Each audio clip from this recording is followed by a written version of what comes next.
Cześć Wam kochani, witam Was w kolejnym filmie na moim kanale, z tej strony Marta, kanał Million Lashes. No i zapraszam Was na tag perfumowy. Wymyśliłam chyba 11 pytań, na które postaram się tutaj odpowiedzieć. Mam nadzieję, że będzie zabawnie. A przy okazji, ja to nagrywam w niedzielę i zapraszam Was na ciasto i kawę albo herbatę. Ja mam akurat herbatę. Zapraszam.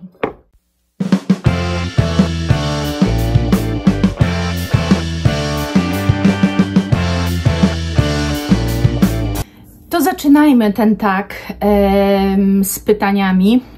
Ja sobie pozwolicie, że będę jadła te ciasta. To nie jest tak, że przyniosłam, pokazałam i tyle. Będę je jadła. Bo chcę, żeby to podejście do tego tagu było luźne. A mało tego, chcę Was zachęcić do tego, żebyście ten film obejrzeli w takim bardzo miłym i pogodnym i też normalnym domowym humorze, jeżeli tak to mogę nazwać. Zaczynamy. Pytanie numer 1. Stajesz przed swoją kolekcją perfum. Co czujesz? Co ja czuję? Przede wszystkim pasję, nie dumę, to jest takie dziwne uczucie, dumę w stosunku do zapachów, do kolekcji perfum.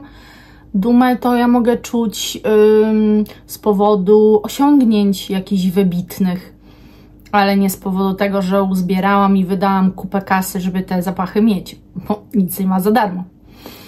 Natomiast po części jakieś spełnienie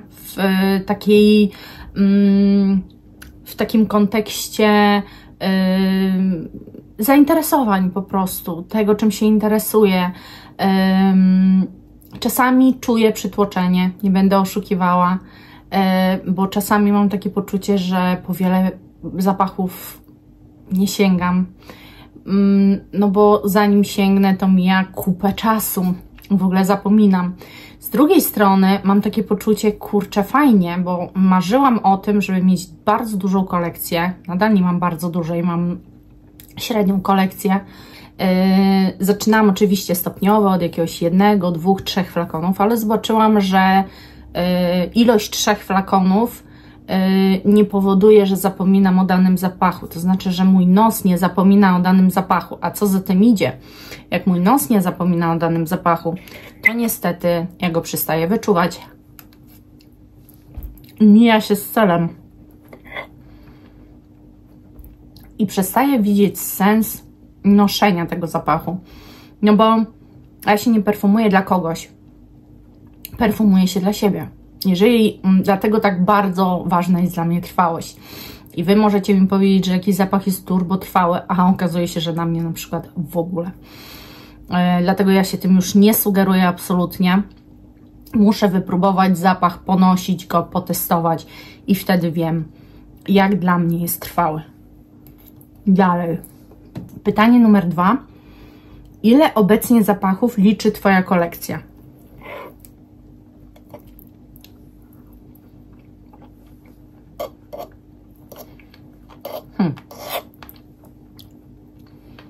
Nie wiem za bardzo. Myślę, że 80 parę. Ostatnim razem, jak liczyłam, to było coś około 80, ale doszło. No i chyba z 80 parę teraz liczę. Natomiast wiem, że niektórzy z Was mają po 200, więc ja się nadal chowam. Pytanie numer 3. Ile zapachów było w Twojej kolekcji i nie wróciły? Do tego pytania sama je wymyśliłam, się przygotowałam. Pomyślałam, że może to być ciekawe i że może Was to zainteresować. Oczywiście nie gwarantuję, że wszystkie zapachy sobie przypomniałam. Ale weszłam na Notino na zapachy damskie i po prostu strona po stronie przyglądałam i przypominałam sobie te zapachy. Pewnie wszystkich sobie nie przypomniałam, ale myślę, że dużą większość. Jest to około 31 zapachów. Chcecie, to wam wymienię. Zapachy, które miałam, ale które do mnie nie wróciły. Lancôme La Vie est Belle. Tutaj wróci tylko jakiś flanker. CK1, Armani Code, Kenzo, Lo Kenzo Pour Femme, Tommy Hilfiger, Tommy Girl, Issey Miyake, L'Odyssey, Masaki Matsushima, Shiro i Masaki. Dwa zapachy miałam tej marki. Karl Lagerfeld, o tej samej nazwie, Karl Lagerfeld for Woman. Valentino in Roma Donna, Prada La Femme, CK Into You, Ariana Grande Cloud, Narciso Rodriguez Poudre, Rabanne Lady Million, kiedyś było Paco Rabanne, teraz już jest marka Rabanne. Elizabeth Arden Fifth Avenue, Armani Aqua di Gioia zielony, czyli ta podstawowa, Hugo Boss Descent, Versace Versense, Mugler Angel Elixir, YSL Mon Paris, Bruno Banani Pure Woman, Armani Because It's You, Armani Si Passion, CK Obsession, Jimmy Choo for Woman, Mugler Alien Goddess, K. Charel Yes I Am, Dolce & Gabbana seria Dolce, tu 3 zapachy miałam i nie pamiętam dokładnie, żółty, fioletowy i różowy, czy zielony, nie pamiętam. Także mniej więcej jest tu 31 zapachów. Pewnie były jeszcze jakieś, ale ja sobie nie mogę przypomnieć. Więc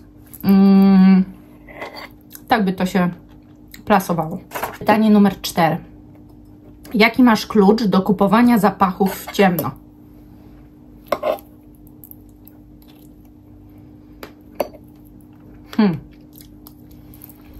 YouTube.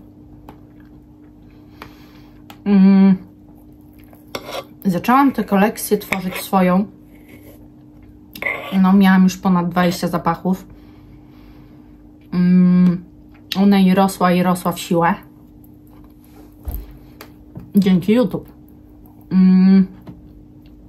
Kupowałam totalnie wszystko w ciemno z poleceń z YouTube'a.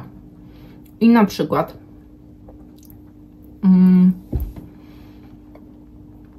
cały mainstream, jaki mam, oprócz niektórych zapachów, które gdzieś kiedyś znałam, gdzieś kiedyś przez przypadek wąchałam i postanowiłam kupić.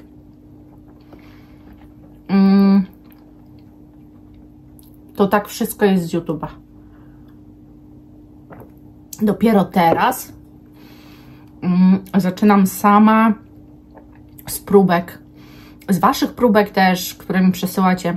Sama zamawiam próbki, discovery sety i tak dalej i próbuję. Ale powiem szczerze, że najlepsze zakupy perfumowe, jakie w ogóle zrobiłam, to były na podstawie polecajek z YouTube. No. I to raczej tego YouTube'a zagranicznego. Fajnie opisywali. Zawsze bardzo lubiłam, że nigdy nie było nic przekombinowanego. W sensie takim,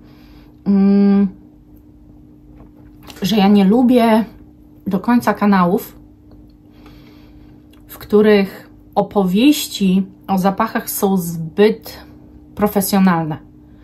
Ja potrzebuję takiego łopatologicznego dosyć wytłumaczenia, co ktoś czuje. Bo walenie nutami, że ktoś wyczuwa ambroxan albo coś, ja zaczynam trochę tak też mówić, ale dlatego ja to robię w sposób, kiedy zawsze wam zaraz wytłumaczę, co na przykład, czym może pachnieć vetiveria, elemi, inne dziwne nuty, które się w składach znajdują, czym one mogą pachnieć. I zachęcam was do sprawdzania też, bo każda nuta ma opis swój Właśnie dlatego, że tak naprawdę te bardzo pokazowe opisy, takie chwalące się wiedzą, nie mówią Wam nic o danym zapachu. A to jest bardzo fajne, jeżeli wiem, bo piszecie mi, że skusiliście się na jakiś zapach, to znaczy, że fajnie Wam to wytłumaczyłam. I to jest super, uważam. Pytanie numer 5. Jakiej liczby zapachów nie chciałabyś przekroczyć?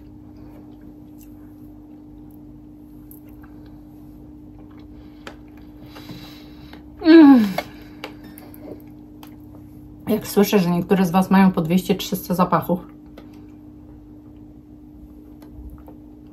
to trochę łapie mnie przerażenie. Ale biorąc pod uwagę, ile jest piękna na tym świecie,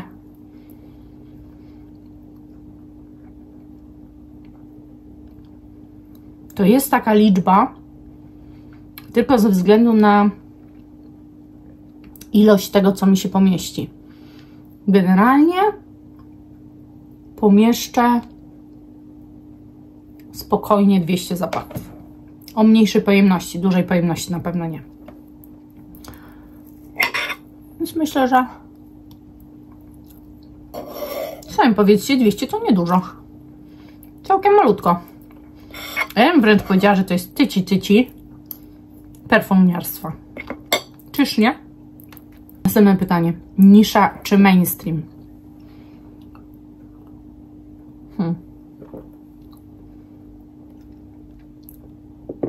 Nisza. Obecnie. Tak, jestem na etapie już niszy. Mainstream jest już dla mnie coraz bardziej nudny. Są zapachy, które ja kocham i które nie wyobrażam sobie, że nie wiem, znikną z mojej kolekcji. Naprawdę. Ale po moich ostatnich zakupach, które widzieliście, po Holu Amusz, po Frederiku, którego malę, którego używam, po prostu ja dopiero teraz zrozumiałam te zapachy. Z każdym dniem odkrywam w nich coś innego. Naprawdę wydaje mi się, że jeżeli mam kupić 3 zapachy mainstreamowe, to chyba jednak wolę wydać na jeden zapach niszowy. Czyli wybieram na dzień dzisiejszy niszę. Pytanie numer 7. Największe marzenie perfumowe.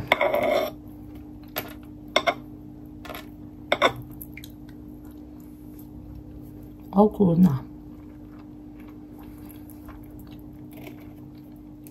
I to ja zadawałam te pytania? Ja je wymyślam? Nie jestem przygotowana. Jestem przygotowana tylko do tych liczbówek, a tak to w ogóle. Co mi w głowie zaświtało, to wpisywałam. A teraz mam... Nie wiem, jaką odpowiedź dać.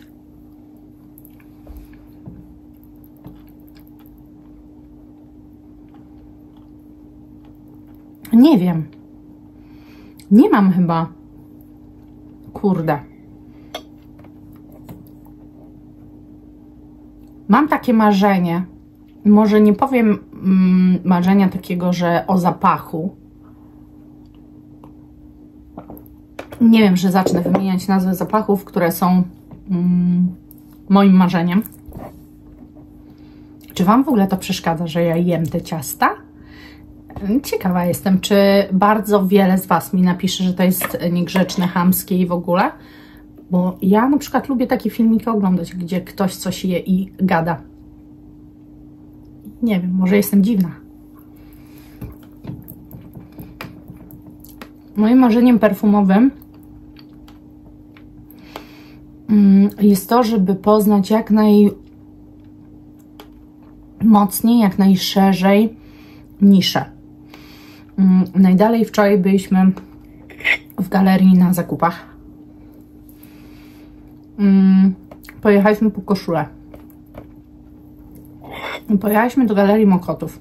Ci, co nie są z Warszawy, mogą nie wiedzieć. Galeria Mokotów jest to galeria, w której są same marki luksusowe, prawie.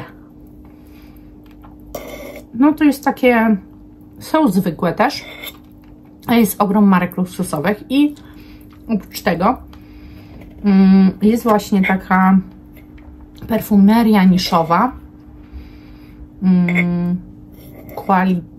Qualita Masala, coś takiego się nazywa. I tam nam można pójść, powąchać zapachy. I wiecie co? Powiedziałam, że nie pójdę. Bo moim głównym problemem jest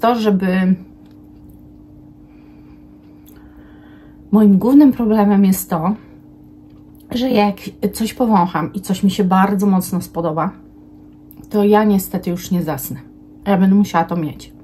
A ponieważ wiedziałam, jakie tam są ceny i wiedziałam, że po obecnych moich zakupach ja muszę zrobić sobie przerwę i że no nie mogę kupić kolejnego zapachu i że nie zrobię w ogóle tego, to nie poszłam, nie powąchałam nic, żeby nie tworzyć sobie takiego must have'u, że ja już muszę to mieć, bo tak mi się spodobało. Więc generalnie te moje marzenia to jest, żeby poznawać zapachy, ale na moich trochę też warunkach. Biorąc pod uwagę, jaki mam charakter i jakie mam do tego podejście, to po prostu muszę to robić rozsądnie. I często jest tak, że jak wysyłacie mi próbki zapachów, zabieram się do tego jak pies do jeża. Bo właśnie Agata mi nawysyłała zapachów, full zapachów mi się spodobało i chciałam je wszystkie mieć. I miałam dostać na urodziny Trussardi, tą Limitless. Niestety przyszło totalnie coś innego, więc odsyłamy to. Nie wiem, czy dostanę, kiedy w ogóle będę miała ten zapach. Na razie po prostu zanim nie odeślę, nie dostanę zwrotu środków, to czekamy. Totalnie nie ten zapach dostałam, który zamówiłam. I druga rzecz, Sheridan Pink Lady, coś takiego. Nie chciałam kupować za regularną cenę, poszukiwałam, było na Vinted. Nie kupiłam w tej sekundzie, co było na Vinted, tylko dodałam do ulubionych i niestety to już zniknęło po godzinie. Kiedy ja już chciałam wrócić, to już mogłam zapomnieć, więc też jestem na siebie zła. No i właśnie to tak tworzy, że ja już szukam tego bardzo namiętnie, intensywnie szukam wtedy tego zapachu. Pozapisywałam się na różne grupy, żeby ktoś mi jakieś odlewki też robił, żeby po prostu mieć jakiś zapach. Nieważna jest buteleczka, nie interesuje mnie już w ogóle, żeby mieć oryginalną buteleczkę piękną. Ktoś mi po prostu może zrobić odlewkę. Ale się nagadałam. Następne pytanie, 8. Kogo oglądasz na YouTube perfumowego? I tak naprawdę ja kiedyś oglądałam te zagraniczne, ale przestałam oglądać, bo tam w kółko jest mainstream i w kółko to samo. Więc oglądam Agnieszkę z kanału Green Tea i oglądam 80 Fragranza. I to są dwie dziewczyny, które po prostu bardzo lubię. Bardzo lubię. No i uwielbiam słuchać ich. Agnieszka wprowadza mnie w świat totalnie różnych zapachów, co mi się bardzo podoba, bo ona jest odkrywcza. 80 Fragranza z kolei jest piękną, fantastycznie zawsze uśmiechniętą kobietą, która ma też swoje takie filmiki typu perfumy z tacy, to co wyciąga. Ja lubię takie rzeczy, więc ją bardzo też chętnie oglądam. I w sumie to taki gust mamy chyba trochę podobny z nią. Chociaż mi się gust zmienia, więc nie mówmy. Pytanie numer 9. Stwórz swój zapach. Stwórz swój zapach. Do jakiej kategorii by się on zaliczał?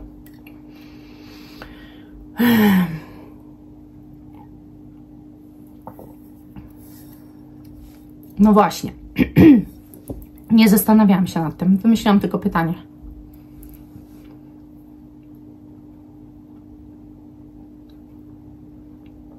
Generalnie wydaje mi się, że byłaby to słodkość. Że byłoby to coś gourmandowego. Raczej nie świeżynkę, dlatego że ja ostatnio świeże zapachy, bardzo ciężko jest zrobić świeży zapach trwały. A ja naprawdę na to stawiam. Ja się nie dopsikuję, ja muszę mieć trwały zapach. Więc raczej w świeżynkę bym nie poszła. Poszłabym w coś gourmandowego, ale spróbowałabym chyba te gourmand przełamać. I chciałabym też, żeby to było coś czystego, gourmandowego. Najlepiej, żeby to było wuzetka, zapach wuzetki, przełamany czymś limonkowym, cytrusowym. Tak to widzę. Tak widziałabym ten mój zapach. Pytanie numer 10. Marka niszowa, w którą idziesz w ciemno, i marka mainstream, w którą idziesz w ciemno. Nie za wiele mogę powiedzieć o markach niszowych, bo tak naprawdę mam tylko Frédérica Malle, Amouche, Marc-Antoine Barrois i nie wiem, czy coś jeszcze. Tak patrzę, nie? Żeby sobie przypomnieć, ale chyba nie za wiele, coś więcej mam. No pewnie Sphinx też jest niszową marką. No na pewno nie jest to mainstream. I słuchajcie, generalnie powiedziałabym, że tak jak poznałam Amouche, mając 5 zapachów, poznawszy 5 zapachów, które, słuchajcie, ja Wam zupdate'uję, bo w tym holu to jest tak, że ja mówię pierwsze wrażenia. Natomiast ja ponosiłam te zapachy i to jest coś, co mnie kładzie na łopatki. Normalnie one są tak cudowne, wszystkie, bez wyjątku, ani jeden nie powoduje, że tak jestem pomiędzy. Nie, one jak już się ułożą, jak już mają ten swój taki zapach, do którego już doszły, się ugładziły, to co w nich czuć, to jest jakiś w ogóle fenomen. Więc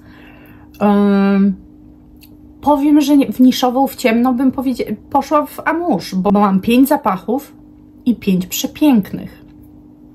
Jeżeli chodzi o mainstream, zastanawiałam się nad tym. I kiedyś chyba już Wam powiedziałam w którymś filmie, że byłoby to Dolce & Gabbana. I tak, ale jednak powiedziałabym też, że Guerlain, z tym, że ta linia Aqua Allegoria. Mam już 3 zapachy. Kupiłam sobie ten mandarin i bazylik, tylko że forte, ponieważ ja oczywiście zawsze wszystko najpóźniej się dowiaduję, to znaczy najpóźniej zauważam. One się dzielą na wody toaletowe i wody perfumowane. Jeżeli macie dopisek forte, to jest to woda perfumowana i ona ma i projekcję przegigantyczną i właśnie ten mandarin bazylik skusiłam się na forte, tak jak ten Flora Bloom forte mam, a nie tę podstawową. I one są przekozacko mocne, długo się utrzymują, cały dzień nawet więcej i po prostu genialne. Także tutaj chyba w ciemno, bo mi się wydaje, że nie ma takiego zapachu, który by mi się nie spodobał z tej linii. Pytanie ostatnie, 11. Zapachy, które masz w swojej kolekcji, ale jak je zużyjesz, to do nich nie wrócisz. To może wezmę Was i razem pomyślimy. Pokażę Wam i po prostu pokażę, które na pewno nie wrócą. I to będzie tak na świeżo, na bardzo szybko przed Wami, bo się nie zastanawiałam, szczerze się nie zastanawiałam. Także przejdziemy przez te zapachy i ja po prostu Wam wskażę, który nie musi już do mnie wracać, do mojej kolekcji, jeżeli go zużyję. Także przekręcam Was i pokazuję.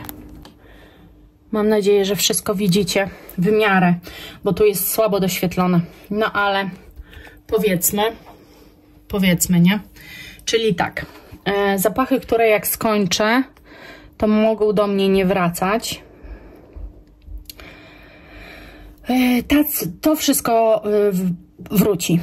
Tu mamy 2 Chanel, wróci. To też myślę, że jak najbardziej. Wszystkie te zapachy uwielbiam. Myślę, że Euforia już więcej do mnie nie wróci. To jest już ostatnie, jak zużyję, to nie wróci. L'Imperatrice wróci. Dolce & Gabbana The Only One nie musi. To nie jest zapach jakiś fenomenalny, który ja muszę mieć. Dolce & Gabbana The One oczywiście, że wróci. Ten też Q. Victoria's Secret Bombshell uwielbiam. Shiseido, nikt nie ma raczej wątpliwości. Versace wróci i jedno i drugie. Girl of Now Forever oczywiście, że tak. Quattro Iconic piękny i tani, więc dlaczego nie? Burberry Goddess do mnie nie wróci, a to już Wam mówiłam dlaczego. Dalej YSL zawsze musi być w mojej kolekcji. Reserved nie musi. Może inny jakiś będzie. Nie mam parcia, że musi wrócić. Idol, nie wiecie, ale mam 2 idole teraz. Tu jest Idol Nectar, a tu jest taki Intense, wersja Intense. I to dzięki dziewczynom poznałam, więc myślę, że wrócą oba, bo piękne są. To zużyję Light Blue perfumowana i już do mnie nie wróci. Alive wróci, ale chyba w innej wersji. Myślę, że jakiś flanker. Ten na pewno bibliotek nie wróci. Inne ich zapachy bym wolała spróbować. Ten po prostu jest zbyt świeży. Ten jest piękny, ale nie jest tak długotrwały, więc tu wahanie. Myślę, że wszystkie gourmandowe, ten niekoniecznie, jak go zużyję, to go zużyję, nie będę go szukała bez przesady, ale Mon Bussin jest wyjątkowy, uważam Lancome też. Victor & Rolf albo Code wróci, albo ten. Lubię tę linię zapachową, także któryś z nich. Myślę, że Furla żadna do mnie nie wróci z tych. Na pewno te długie bym wolała kupić. Kenzo wróci, są piękne. L'Interdit muszę mieć w kolekcji. Ange Eau de Mon, Le Secret też. Irresistible, obie wersje przepiękne. Kajali niekoniecznie. My Way muszę mieć i podobają mi się te obie wersje. To jest Intense, a to jest ta najnowsza Nectar. Prada wróci. Frederic Malle, przepiękne zapachy. Jeżeli jeszcze taki Discovery Set gdzieś by był, to jakby mi się skończyło, to bym kupiła. Jak nie, to któryś bym wybrała po prostu na pierwszy rzut z tych flakonów. Myślę, że najmniej Eau de Magnolia teraz, a wtedy był najbardziej. Teraz te Ravagor. Ravagor chyba się nazywa. Portrait of Lady też piękne. Czekajcie, co jeszcze? Sfinksy. Myślę, że wrócą. Mangolicious na pewno, a reszta do zastanowienia się. Mangolicious na pewno jest przepiękny. Amouche, nie wyobrażam sobie już życia bez nich. Nie wiem, ani kolekcji, niczego. Tu też jest ten Amouche, też go kocham i nie wyobrażam sobie. Ganymed musi już zawsze być w mojej kolekcji. Nie wyobrażam sobie, że nie jest. Prada, Paradox oczywiście. Candy, myślę, że nie. Myślę, że słuchajcie, jak zużyję, to zużyję. Pójdę po prostu w co innego. To też jak zużyję, to zużyję. To absolutnie nie wróci już nigdy. Jest, bo jest. Tam niektórzy mówili, żeby to wyrzucić, ale zostawiłam. To nie musi wrócić. Jak są ładne, ale zużyję i tyle. Deep Red to jest właśnie jak ten zapach. Bardzo podobne są do siebie, tylko że i Code, Armani Code, tylko że właśnie to no nie ma takiej trwałości. I co? Muglera, gdybym znalazła tę samą jakość, cały czas by wracały i cały czas myślę, że te same, to już do mnie raczej nie wróci.